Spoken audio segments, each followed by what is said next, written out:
business, as in life, things can and do go wrong. Imagine this situation. You are responsible for a major construction project that, after years of planning and careful project management, appears to fail in front of the world's media. A project manager's worst nightmare. In the case of London's Millennium Bridge, it was a nightmare come true. The Millennium Bridge hit the headlines for all the worst reasons. As people walked across the bridge, it started to move from side to side.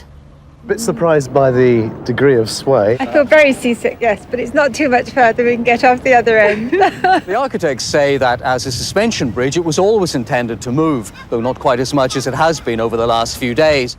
What was making the bridge wobble? Was it safe?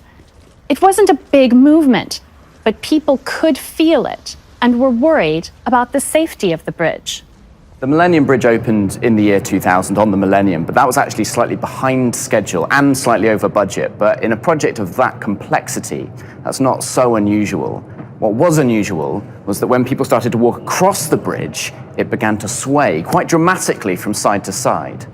The engineers were sure that the bridge was safe, but the team closed the bridge while they investigated the problem.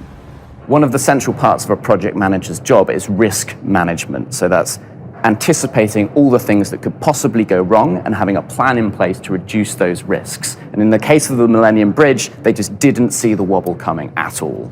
While engineers investigated the mysterious wobble, the project managers also had a busy time. After a setback like this, the project manager's highest priority is to manage all the different specialist teams who are working on the bridge, but also to facilitate good communication between those teams. Together, they're going to have to come up with a new plan of what to do, which is going to involve setting new budgets, coming up with a new schedule, and agreeing new milestones.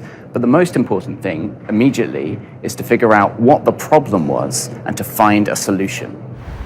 The investigation was complicated and took a long time. The engineers found that the cause of the problem was the way people's bodies reacted to the very small movement of the bridge. The bridge's slight movement caused people to walk differently, and the change in their walking made the bridge move more. Engineers came up with the solution of attaching additional parts to the bridge to stop the movement. The work resulted in even greater budget and schedule overruns. I don't think it's fair to blame the project managers on the Millennium Bridge for the wobble, because although we've known that lightweight bridges are prone to lateral motion, that phenomenon of thousands of people synchronizing their steps had never been seen before. So it's not the kind of risk you can just predict easily. However, from now on, you can be sure that at the top of every project manager's risk register, bridge wobble will appear. 2 years after the initial problems, the bridge finally reopened, and it remains a popular London attraction. It has not suffered from any further severe movement. Despite that, it is still known in popular culture as the Wobbly Bridge.